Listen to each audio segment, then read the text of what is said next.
بسم اللہ الرحمن الرحیم۔ السلام علیکم۔ ایک دن میں آفس میں کام کر رہا تھا کہ مجھے ماں کا فون آیا کہ جلدی سے گھر پہنچو، مجھے تمہاری بیوی کے متعلق تمہیں کچھ بتانا ہے۔ میں گھر پہنچا تو یہ دیکھ کر حیران رہ گیا کہ میری ماں کی طبیعت کافی خراب۔ میری بیوی کہنے لگی کہ ماں جی کی طبیعت ایک دم سے خراب ہو گئی ہے، آپ انہیں جلدی سے ہسپتال لے جائیں۔ ماں جی کچھ بول نہیں پا رہی، بس ان کی سانسیں اکھڑی جا رہی۔ میں جلدی سے ماں جی کو ہسپتال لے کر جانے لگا، مگر میری ماں نے راستے میں ہی دم توڑ دیا اور میں انہیں لے کر واپس گھر آ گیا۔ ابھی میری شادی کو 15 دن ہی گزرے تھے کہ میری ماں مجھے چھوڑ کر چلی گئی۔ میں اس وقت بہت رویا تھا کیونکہ میری ماں کو تو کوئی تکلیف بھی نہیں تھی، پھر وہ اچانک سے کیسے مر سکتی تھی۔ پھر بیوی کے دلاسا دینے پر میں چپ ہو گیا اور اسے قسمت کا لکھا مان لیا۔ ابھی میری ماں کو فوت ہوئے 6 مہینے ہی گزرے تھے کہ میری بیوی مجھ سے ناخوش رہنے لگی۔ ہر وقت کہتی کہ تم میری کوئی فرمائش بھی پوری نہیں کر سکتے، تمہاری تنخواہ سے تو گھر کے اخراجات بھی مشکل سے پورے ہوتے ہیں۔ تب مجھے کسی دوست نے مشورہ دیا کہ بیوی کو زیادہ سے زیادہ تحفے تحائف لا کر دو، اس طرح وہ خوش بھی ہوگی اور تمہاری قدر کرے گی تو گھر کا ماحول اچھا رہے گا۔ مگر محدود تنخواہ میں بیوی کے لیے روز اتنے تحائف لانا کوئی آسان کام نہیں تھا۔ بہت سوچ وچار کے بعد میں نے قسطوں پر ایک ٹیکسی لے لی اور شام کو فارغ وقت میں اسے چلانے لگا۔ مجھے روز نئی نئی سواریاں ملتی تو ان سے نئی نئی کہانیاں جنم لیتی، مگر میں کیا جانتا تھا کہ ان سب میں میرے ساتھ بھی ایک انہونا واقعہ پیش آئے گا۔ وہ جمعے کا دن تھا اور دوپہر کو میں آرام کرنے کے بعد کافی دیر سویا رہا۔ جمعے کی نماز کے بعد عموماً میں ایسے ہی کیا کرتا تھا۔ شام کو 4 بجے سو کر اٹھا تو کافی حشاش بشاش تھا۔ دوستوں کو ساتھ بیٹھک میں باتیں کرتا رہا۔ احساس ہوا کہ آج کی یہ دہاڑی تو رہ گئی۔ شام 7 بجے ٹیکسی لے کر نکلا تو جاتے ساتھ ہی مجھے ایک تگڑی سواری مل گئی۔ ان لوگوں نے ایئرپورٹ جانا تھا اور ایئرپورٹ یہاں سے تقریباً 4-5 کلومیٹر دور پڑتا تھا۔ وہاں کا کرایہ بھی اچھا خاصا تھا، ایک ہی سواری میں تقریباً 700-800 روپے کی بچت ہو جاتی۔ میں نے ان لوگوں کے ساتھ جانے کی حامی بھر لی۔ یہ شاید میاں بیوی تھے جنہوں نے بیرون ملک ایک ساتھ سفر کرنا تھا۔ ان کی باتوں میں سفر کرنے کا احساس ہی نہ ہوا۔ ایئرپورٹ سے واپسی پر میں نے سوچا کہ اتنا لمبا سفر بنا کسی سواری کے کرنے سے اچھا ہے تھوڑی دیر انتظار کر لوں تو مجھے کوئی مناسب سواری مل جائے۔ تبھی میری نظر کالے برقعے میں ملبوس ایک لڑکی پر پڑی جو نہ جانے کب سے مجھے گھور رہی تھی۔ میں اسے دیکھ کر حیران رہ گیا کیونکہ اسے یہاں کھڑے تقریباً 5 منٹ سے اوپر کا وقت گزر چکا تھا۔ میں بھی سواری کے انتظار میں تھا، سو بار بار میری نظر اس پر پڑ جاتی تھی۔ بلا آخر وہ میری گاڑی کا شیشہ کھٹکا کر بولی، بھیا خدا کے لیے میری مدد کرو۔ میں نے دیکھا کہ اس کے ساتھ اس کی بوڑھی ماں بھی تھی۔ ان دونوں کے چہرے کا رنگ اڑا ہوا تھا اور وہ بہت پریشان لگ رہی۔ لڑکی نے نقاب پہن رکھا تھا اور وہ کوئی شریف گھرانے کی لگتی تھی۔ اس کے دوسرے ہاتھ میں ایک بیگ تھا۔ میں نے گاڑی کا شیشہ نیچے کیا تو وہ کہنے لگی، مجھے آپ کی مدد کی ضرورت ہے۔ میں نے گاڑی آگے بڑھائی اور اس سے پوچھا کہ تمہیں کہاں اترنا ہے؟ تو وہ کہنے لگی، میرا تو کوئی ٹھکانہ نہیں ہے، شوہر نے بدکاری کا الزام لگا کر مجھے اور میری ماں کو گھر سے نکال دیا ہے۔ اب ہم دونوں تنہا یہاں کھڑی ہیں۔ میری حالت ایسی ہے کہ میں کہیں اور سفر بھی نہیں کر سکتی۔ میرا گھر ایئرپورٹ کے قریب ہی تھا۔ میں یہاں اس لیے آئی تاکہ کسی سے مدد لے سکوں۔ میں نے پیچھے مڑ کر دیکھا تو وہ عورت پیٹ سے تھی اور اس کی طبیعت واقعی ٹھیک نہیں تھی۔ اسے دیکھ کر مجھے اپنی بہن یاد آ گئی جس کی 2 سال پہلے بچے کی پیدائش کے دوران وفات ہو چکی۔ میری آنکھوں میں نمی تہنے لگی۔ میں نے اسے تسلی دی اور کہا، میں آپ کو اپنی بہن سمجھ کر اپنے گھر لے جاؤں گا۔ میری بیوی آپ کا خیال رکھے گی۔ جب تک آپ کا بچہ پیدا نہیں ہو جاتا آپ دونوں میرے گھر رہ سکتے ہیں۔ عورت میری بات سن کر بے فکر ہو گئی اور کہنے لگی کہ اگر آپ ایسا کر لیں گے تو میں ہمیشہ آپ کی ممنوع رہوں گی۔ آپ تو جانتے ہیں کہ آج کل کا زمانہ کتنا برا ہے، آپ کا یہ احسان میں کبھی نہیں بھول پاؤں گی۔ عورت کی باتیں سن کر میں بڑا متاثر ہوا۔ راستے بھر وہ اذیت میں مبتلا رہی، لگتا تھا کہ اس کی ولادت کے دن قریب ہی ہیں۔ ہم لوگ جب گھر پہنچے تو رات کے 11 بج چکے تھے۔ میں نے اسے گاڑی میں ہی بیٹھنے کا کہا اور جلدی سے اپنے گھر کا دروازہ بجایا۔ بیوی نے دروازہ کھولا اور کہنے لگی، آپ کہاں رہ گئے تھے؟ میں آپ کا انتظار کر رہی تھی۔ میں نے اسے بتایا کہ میں اکیلا نہیں ہوں، میرے ساتھ 2 مہمان بھی ہیں جن کا تم نے خیال رکھنا ہے۔ बीवी ये सुनते ही भड़क उठी। बड़ी मुश्किलों से मैंने उसे सारी बात बताई, तब जाकर उसने ठंडे दिमाग से सोचा कि वाकई मैंने किसी की मदद की खातिर उसे घर लाया। खैर, बीवी की मदद से मैंने उस औरत को अपने घर के अंदर पहुंचाया। उसकी तबीयत अब वाकई बहुत खराब। मेरी बीवी हिना ने इन माँ बेटी को एक कमरे में रहने की जगह बना दी और कमरे में पर्दा और खिड़कियों वगैरह का बंदोबस्त भी था। मतलब कि एक मेहमान खाने की तरह इस कमरे को हमने सजा रखा था।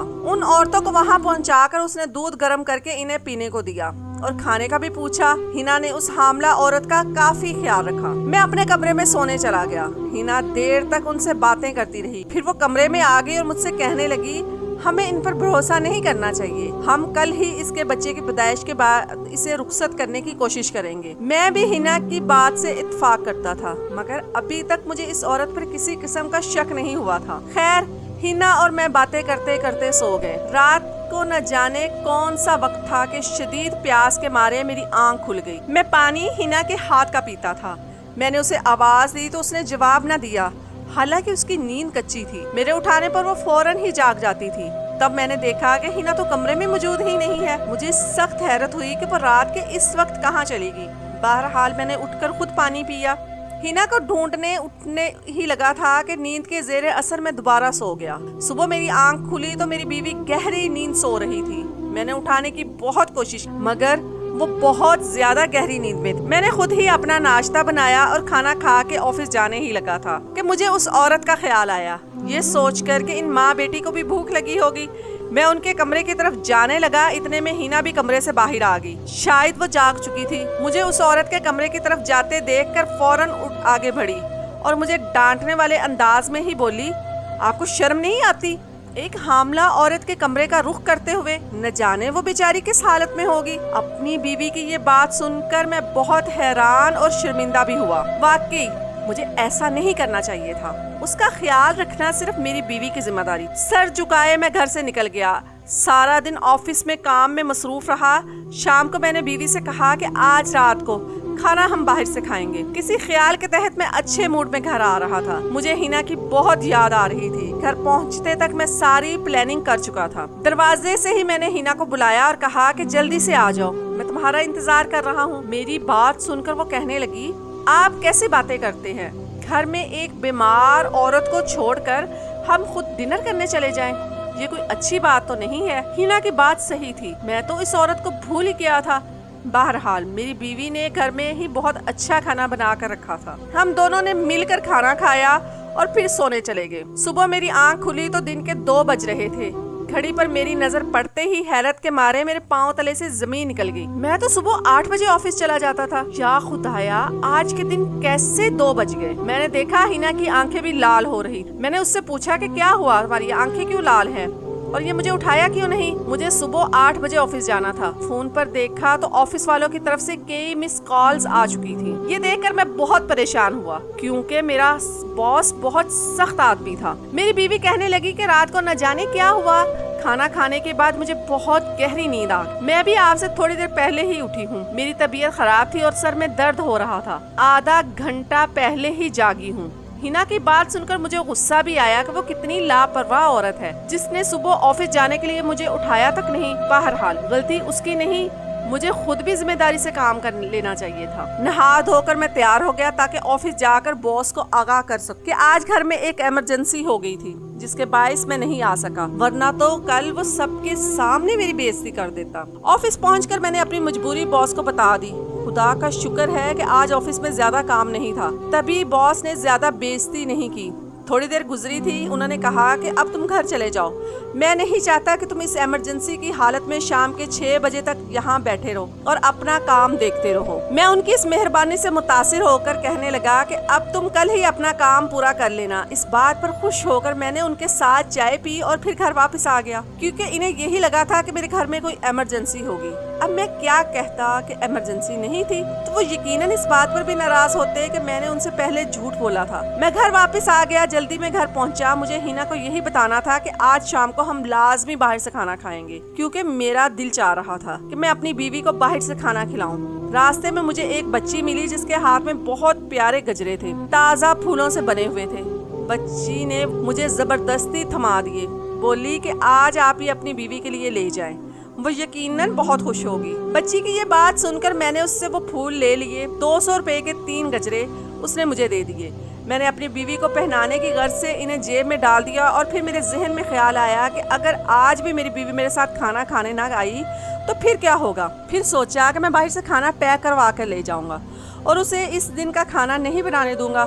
अभी तो वो खाना बनाने की तैयारी कर ही रही होगी। मैंने इसी ख्याल के तहत एक होटल से अच्छा सा खाना पैक करवाया और खुशी खुशी घर चल दिया। फिर मैंने सोचा कि मैं उसे सरप्राइज दूंगा, इसलिए मुझे घर के अंदर दबे पांव जाना चाहिए। हस्बे मामूल दस्तक देने की बजाय मैंने दरवाजे को चाबी के जरिए खोला और दबे पांव घर में दाखिल हो गया। लेकिन घर में दाखिल होते ही मुझे अपनी बीवी के कहके सुनाई दिए और उसके साथ ही एक मर्दाना आवाज भी थी जिसने मुझे चौंका कर रख दिया। ये सारा मंजर मेरी समझ से बाहर था। इस घर में आखिर मेरे जाने के बाद कौन आया था जिससे मेरी बीवी इस कदर हंस हंस कर बातें कर रही है। जल्दी से जाकर देखा तो मेरी बीवी के कमरे में कोई भी नहीं था। अब मुझे शक सा हुआ। मैं जल्दी से उस औरत के कमरे की तरफ बढ़ा, लेकिन जैसे ही मैंने दरवाजा बचाया मुझे अंदर से ये दरवाजा बंद मिला। मुझे ये देखकर गुस्सा आया। मैंने हिना को आवाज दी, दरवाजा खोलो हिना, ये क्या बदतमीजी है, तुम्हारा शौहर घर आया है। मैंने बज़ाहिर उसे महसूस नहीं होना दिया कि मैंने उसकी किसी से बातें करते हुए सुन लिया। वो घबराई हुई बोली, मोहसिन मैं आती हूँ, आप कमरे में बैठे, मैं आपके लिए चाय बना कर लाती हूँ। मैंने कहा हिना तुम बाहर आओ, मुझे तुमसे जरूरी बात करनी है। मैंने गुस्से से कहा। तब हिना ने दरवाजा खोल दिया और हैरत से मेरी तरफ देखने लगी। मैंने हिना से कोई बात किए बिना दरवाजा एकदम खोल दिया और इधर उधर देखने लगा। कमरे में वही माँ बेटी बैठी हुई थी जिन्हें मैं उस दिन अपनी टैक्सी में बिठा कर लाया था। उसके अलावा पूरा कमरा खाली था।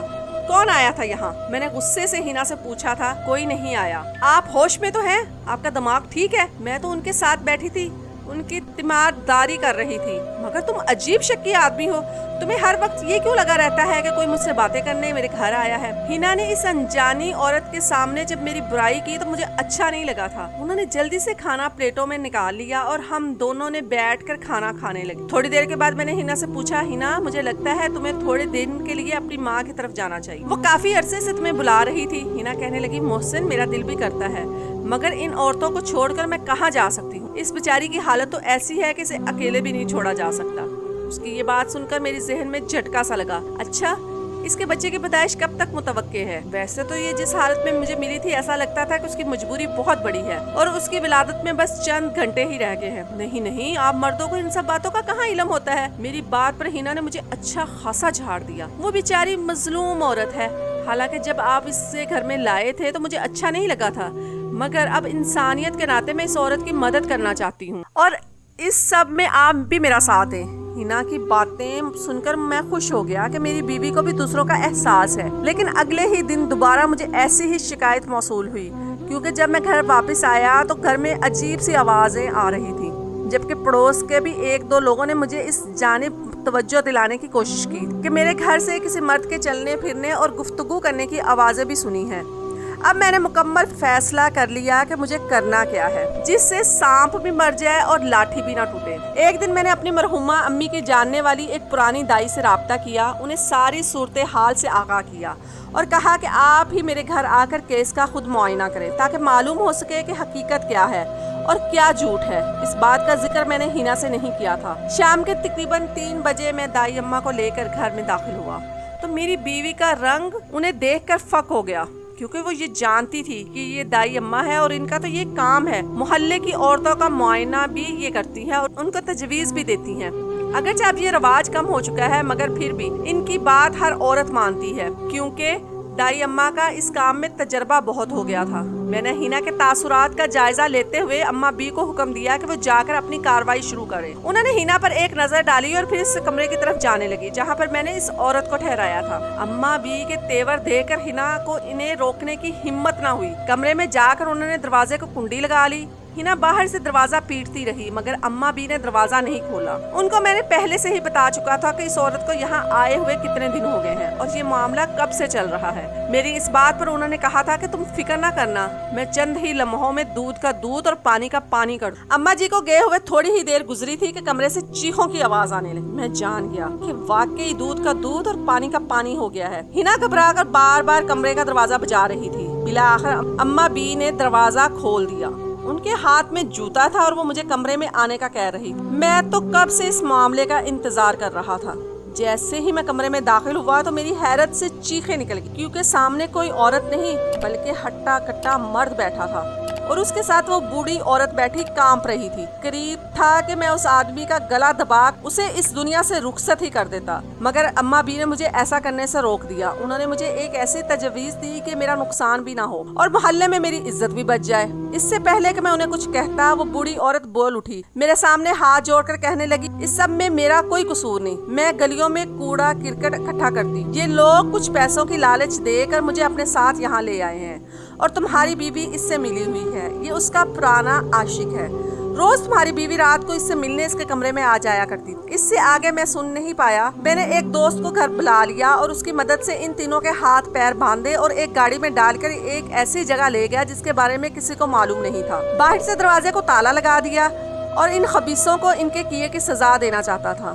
انہوں نے مجھے دھوکہ جو دیا تھا، میں اس کی سزا بھی اسے دینا چاہتا تھا اور ساتھ ہی میرا جو وقت اور پیسے کا ضائع ہوا وہ بھی میں وصول کرنا چاہتا تھا۔ میں نے ہنا کے باپ سے بات کی اور اسے اپنی بیٹی کی کرتوتوں کے بارے میں بتایا۔ ہنا نے بڑی مہارت سے اس شخص کے ساتھ رابطے میں رہ کر مجھے نہ صرف نقصان پہنچانے کی کوشش کی بلکہ اسے بھی ناٹک کرنے پر آمادہ کیا کہ وہ ایک عورت کا روپ کر کے میرے گھر کی دہلیز تک پہنچ گیا اور اس نے نہ صرف میری امانت میں خیانت دی بلکہ مجھے ذہنی طور پر بھی تباہ و برباد کر دیا اور پھر عورت ذات سے میرا ہمیشہ کے لیے اعتبار اٹھ گیا۔ ہنا کے باپ کو ساری حقیقت بتانے کے بعد میں نے بھی کہا، جب مرد عورت کا نقصان کرتا ہے تو اسے خرچے اور حق مہر کی صورت میں وہ نقصان بھرنا پڑتا ہے، مگر عورتیں مردوں کی زندگیاں برباد کر کے یوں ہی ہنسی خوشی چلی جاتی ہیں اور ساری زندگی اپنی بے وفائی پر قصہ سنا کر ہنستی رہتی ہیں۔ میں ایسا نہیں ہونے دوں گا، مجھے حق مہر اور میری شادی پر جو بھی خرچہ ہوا ہے وہ واپس چاہیے، کیونکہ میں ایسی بے وفا عورت کے پیچھے اپنا وقت کا ضائع کرنا اپنی حق تلفی سمجھتا ہوں۔ ہنا کا باپ بھی مجبور ہو گیا کیونکہ میں اس کی بیٹی کو ایک نامعلوم جگہ پر قید کر چکا تھا جہاں سے اس کی رہائی صرف اسی صورت ممکن تھی کہ وہ شادی پر ہونے والا سارا خرچہ میرے حوالے کرے۔ ہنا کے باپ کو مجبوراً یہ سب کرنا پڑا۔ اس کی بیٹی ایک غیر مرد کے ساتھ ایک ویران اور سنسان علاقے میں ایک انجان جگہ پر بند۔ بس اسی سب مہارت کے تحت میں نے اپنا سارا خرچ واپس لے لیا۔ میں نے اماں بی کا شکریہ ادا کیا جنہوں نے میری اس دھوکے باز عورت سے جان چھڑوائی۔ اس کے باپ سے پیسہ لے کر ان لوگوں کو آزاد کرنے لگا کہ ہنا اور اس کے عاشق جس کا نام منور تھا، ان دونوں میں کسی بات پر کھٹپٹ ہو گئی اور اس کے عاشق نے یہ راز بھی کھول دیا کہ شادی کے بعد جب میں کام پر جاتا تھا وہ چھپ کر میرے گھر میں آیا کرتا تھا۔ جب میری ماں کو ان کالے کرتوتوں کا پتہ چلا اور مجھے سب بتانے والی تھی تب اس نے میری ماں کو زہر کھلا دیا تھا اور میں تب بھی اپنی بیوی پر شک نہیں کیا۔ ہنا کس قدر گھٹیا عورت نکلی، میں نے کبھی یہ سوچا بھی نہیں تھا۔ میں نے اسی وقت پولیس کو بلوا کر ہنا اور اس کے عاشق کو اپنی ماں کے قتل کے جرم میں گرفتار کروا دیا اور ان دونوں نے اپنا جرم بھی قبول کر لیا تھا۔ میں نے ہنا کو طلاق دے دی تھی۔ آج وہ دونوں جیل میں اپنی سزا کاٹ رہے ہیں۔ مجھے اس وقت بڑا دکھ ہوا کہ میں نے اپنی ماں کی بات کو سچ کیوں نہیں مانا تھا۔ میری ماں کو ہنا کے بارے میں سب کچھ سچ پتا چل گیا تھا۔ آج اس بات کو 4 سال گزر گئے ہیں۔ میں نے دوسری شادی کر لی ہے اور میں اپنی دوسری بیوی کے ساتھ ہنسی خوشی زندگی گزار رہا ہوں۔